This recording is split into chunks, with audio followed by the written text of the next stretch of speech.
வணக்கம், welcome to Sushil's kitchen. இன்னைக்கு நம்ம ஆப்பம் தேங்காய் பால் செய்ய போறோம். ஒரு பாத்திரத்துல 1 கப் பச்சரிசி, 1 கப் இட்லி அரிசி, 1/2 கப் உளுந்து, 3 சேர்த்து எடுத்துக்கிட்டேன். இது 2 முறை கழுவிட்டு ஊற வச்சிருக்கேன். 1 ஸ்பூன் வெந்தயத்தை தனியா ஊற வைப்போம். இது ரெண்டுமே 3 to 4 மணி நேரம் ஊறட்டும். 4 மணி நேரம் ஆயிடுச்சு. அரிசி நல்லா ஊறிடுச்சு. இப்போ வெந்தயத்தை கிரைண்டர்ல போட்டு 2 சுத்து சுத்திட்டு அரிசியும் சேர்த்து அரைப்போம். நல்லா நைஸா அரைச்சிக்கலாம். ஆப்பம் மாவு நைஸா அரைச்சி வச்சுட்டேன். இது 6 to 8 மணி நேரம் ஃபெர்மெண்ட் ஆகட்டும். இட்லி மாவு ஃபெர்மெண்ட் ஆக எடுத்துக்கிற டைம் தான் இதுக்கும் ஆகும். இப்போ 8 மணி நேரம் ஆயிடுச்சு. மாவு கரெக்டான அளவு ஃபெர்மெண்ட் ஆயிருக்கு. தேவையான உப்பு சேர்ப்போம்.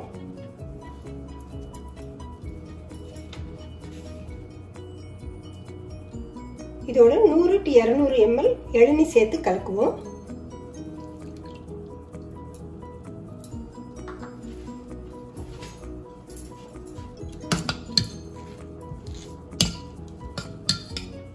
ஆப்பம் புசு புசுன்னு வர்றதுக்கு நான் ஆப்ப சோடா, காய்ச்சின கஞ்சி, அரைச்ச சாதம் எதுவும் சேர்க்க போறதில்ல.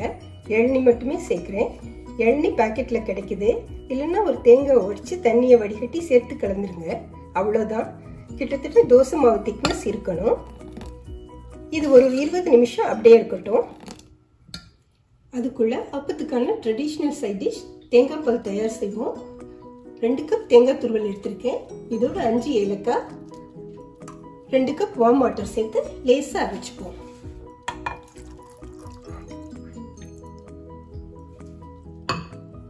இப்போ இதை வடிகட்டிக்கலாம்.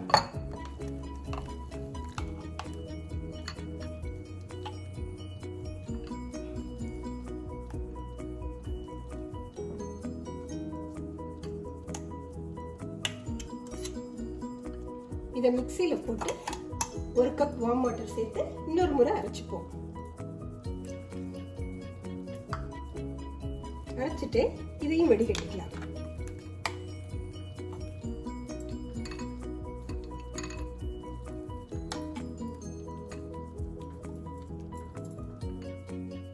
நான் இப்ப 1/2 கப் சர்க்கரை சேர்க்கிறேன். சுவையான தேங்காய் பால் ரெடி. இப்ப 20 நிமிஷம் ஆயிருக்கு. ஆப்பம் செய்யலாம். ஆப்பக்கல்ல அடுப்புல வச்சிருக்கேன். பழகின கல்னா ஓகே, இல்லாட்டி நான்ஸ்டிக் பெட்டர். கல் சூடாயிடுச்சு. கொஞ்சம் எண்ணெய் தடவுறேன்.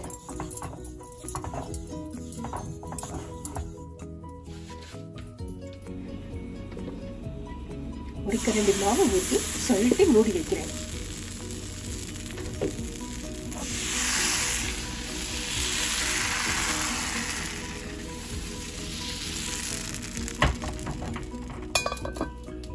உடனே சாப்பிடுறவங்க 2 பேர் பிறகு சாப்பிடுறாங்கன்னா இடைப்பட்ட நேரத்துக்கு மாவு ஃப்ரிட்ஜில் வச்சிருங்க. இளநீர் சேர்த்திருக்கனால 3/4 மணி நேரத்துக்கு மேல மாவு வெளியில வைக்காதீங்க. 2 நிமிஷம் ஆயிருக்கு. நல்லா வெந்திருக்கு. பாருங்க, ஓரமெல்லாம் லேஸ் மாதிரியும் நடுவில் புஸ்ஸுன்னு இருக்கு. மாவு சரியான கன்சிஸ்டன்சி இருந்தா இப்படி அழகா வரும். இப்படியே எல்லா மாவையும் ஆப்பமா செய்துருங்க. ஃப்ளேம் அப்பப்போ கூட்டியும் குறைச்சும் வச்சுக்கோங்க. நம்ம எடுத்திருக்க 300 கிராம் அரிசிக்கு 10 to 12 ஆப்பம் வரும். நான் இப்ப அட்டகாசமான ஆப்பம் தேங்காய் பால் சாப்பிட போறேன்.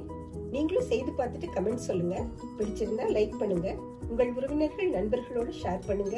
சுஷீல்ஸ் கிச்சனுக்கு சப்ஸ்கிரைப் பண்ணுங்க. தேங்க்யூ.